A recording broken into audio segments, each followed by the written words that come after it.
It's Ruby Boots and Cola and Wine. 12:33 ABC Newcastle. We're just past 20 to 4. Popular. I know about popular, and with an assist from me to be who you'll be instead of dreary who you were or are. There's nothing that can stop you from becoming popular.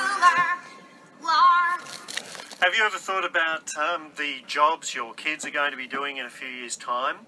There have been predictions that up to 40% of jobs are going to be done by technology in the next 10 to 15 years. It's already a concern, with youth unemployment around 3 times the adult figure at the moment. This is something new we're doing for you on 12:33, looking at popular culture and what's happening in various aspects of popular culture. The Prime Minister is looking at how we should be more innovative in this country and make our own opportunities, but it's already happening with young people and music, where they're going into one job and switching to another one. Let's have a look at this with Dr. Steve Threadgold, who's Senior Lecturer of Sociology and Anthropology at the University of Newcastle, convener of the Newcastle Youth Studies Group. And Steve, thanks very much for joining us. No worries, Paul. So how do we map this? People go to uni and study to be something, engineer, whatever, and then what happens? Well, yeah, what I've been finding is that I suppose my research investigates. It started investigating young people's attitudes towards the future. And what I was finding is that in schools in particular, they're sold the kind of dream: study hard, get the mark, go to uni, you'll be able to get the profession and buy the house that you want and all that kind of stuff. At the same time, as the figures you're pointing out show that this is increasingly difficult for many people, even quite privileged middle-class people. So some research I've been doing with young people that are heavily... The implication of that is it's even harder if you're not. Absolutely, yeah. So unless you don't have strong parental backing with good resources, stuff like that dream, of the quarter-acre block is increasingly gone. So I've been doing research with young people heavily involved in DIY cultures, particularly around punk and music scenes. Now, these are people from all kinds of different backgrounds, and I've been doing research in Brisbane and Melbourne, and I'm about to embark on Sydney and Newcastle as well. I haven't done the interviews in those places yet. What I'm finding is that people seem to be these young people seem to be actually bringing some of their punk ethic to their attitudes towards their careers. So I spoke to quite a few young people that were in, professional jobs that were finding it stifling, were finding the 80-hour-week conditions ridiculous and not being able to pursue their kind of creative endeavours. So, like the famous sea change that middle-aged people do, it was kind of popular about 10 years ago and quite a common thing that we knew about. This seems to be happening to some young people, or some young people are choosing to do it. They quit? Well, they kind of downsize. Okay. So they'll give up, sometimes they'll give up a full-time job to go back to a few days a week so they can work with their band, or I spoke to one girl that works with both a band, in a couple of bands. She also creates her own jewellery and stuff like that. She was actually working for a jeweller 60 hours a week. She realised about 2 years into the job that they were blood diamonds, for instance, and that was against her ethics, so she decided to pack that up. It was kind of a choice moment for her where she decided she needed to do something else that was against her ethic.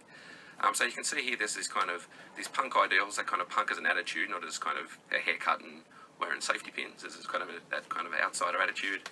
Seems to be inflecting some young people's career choices, and they decide to, I suppose, make choices that maybe their parents think, oh, that's a terrible decision, but it seems to make them happier.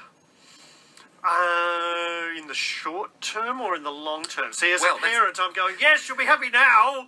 Yeah. But wait in a few years' time, we'll be begging for money and living at home. And that's true. Yeah. Well, that's a good question. Of course, and I'd love to do some longitudinal research about that. But I do ask them at the end of the interviews, do you think this is in 20 years' time, this is going to be a good choice? And they kind of trail off, right? Because it's a bit of a, who knows? Who knows? That's right. But the other thing is, your example there kind of is the stereotypical trajectory, right? That you get a good job and that's it, you're set up. Well, increasingly that's not the case either. Redundancies, as you mentioned, technology actually makes jobs completely disappear. So the uncertainty, what we increasingly as sociologists call the precarious labour market, is the norm for people even with really good qualifications now.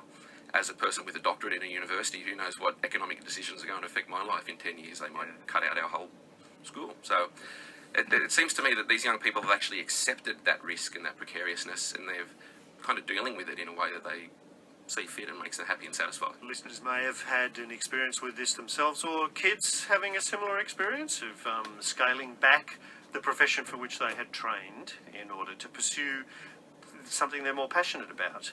It doesn't have to be, I suppose it doesn't have to be creatively passionate, just whatever it is that is their passion.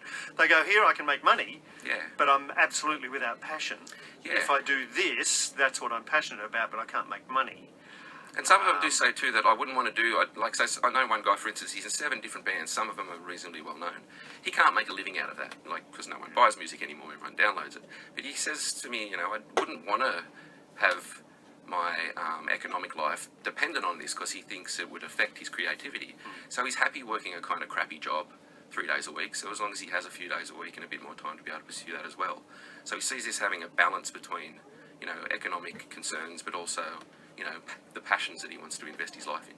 I suppose, to some extent, these people are liberated by the quarter-acre block vanishing, because you would have to, how much is a mortgage, once you've paid off a mortgage, no matter how small the mortgage is, it'd be more than $1 million that you've paid off to the bank. It's getting there, I would imagine. So consequently, if you go, I'm never going to attain that, well, then I've saved $1 million. Well, yeah, you can look at it like that. Yeah. If I don't want to live in the big house in the suburbs or the big house in the inner city, if I can share, if I can scale down my dreams in that respect, then I don't have to work the 40-hour week. And there's an acceptance of risk here. So, like, you know, if you have your own mortgage, you're not going to get kicked out by the landlord in a year or whatever. So these guys have kind of accepted the fact that they're going to have to deal with that stuff. But the kind of sacrifices they see they would have to make to have that mortgage or, you know, have that kind of certainty isn't worth it. So how many of these people are like you go to cafes, if you go to any cafes, particularly in the middle of a working week, you will find a whole lot of young people hanging around cafes, and I often wondered to myself, what are you doing? Where are you going with this? Okay, well, that's a really good question. So I'd imagine a lot of those guys, and, you know, I'm kind of guessing here a little bit, that would be in what we call the creative industries, you know, PR, marketing and stuff like that. Again, a really precarious industry, short-term contracts if you get contracts at all. Often don't have office space for you. You have to provide it for yourself, so hence the people doing it in public space or their homes. The guys that I'm talking to don't really see themselves as creatives. They almost see that as a bit of a sellout, right? Working for industry and stuff like that. They want to do stuff themselves, so they'll have their own little record labels where they'll make their own merch and things like that. So they're all, the idea, that traditional punk idea, DIY, do it yourself, that's what they want to do. They don't want to be controlled by someone else. You know, so that's kind of the DIY aspect of this, because we're calling it DIY. Well, creativity, I suppose, beyond music. So what's the merchandise they're creating? T-shirts. T-shirts, records. People are selling tapes these days. Tapes. Cassette tapes. Yep. I'm looking around the studio here. You guys don't have a tape player. Like, this is a kind of thing. These things have cachet. Nobody has cassette. No one Oh, has you'd be surprised. There's a bit of vinyl going on. I understand that. Yeah, well, but vinyl's making a huge comeback. But the problem with vinyl is if you want to get your record out pretty quick, it actually takes about 6 months to get it back. There's only one pressing plant in Australia. It's quite expensive. Most of them have to send them overseas. You can do a run of 200 or 500 tapes and get them out next week. Can't you do that with CDs? Yeah, but CDs are seen as a bit passe these days. So the tapes generally come, you know, you have your nice little kind of object that you can collect, but they also come with a download code so you can listen to the MP3 as well. Okay. And you can buy a Walkman in order to play the cassette. And a lot of this stuff is sold through things like Bandcamp, and which cuts out any kind of industry or agents and stuff like that needed. They can do it all themselves. Okay. Well, this is just come back to a part one of a question that I just asked you. How many? Do you have any idea of how many local young people would be doing No, this I don't. kind of thing? I know that Newcastle has a really healthy DIY music scene that happens around the Glacier Club and Hamilton Station and lots of other places, people's backyards and all kinds of things. Yes.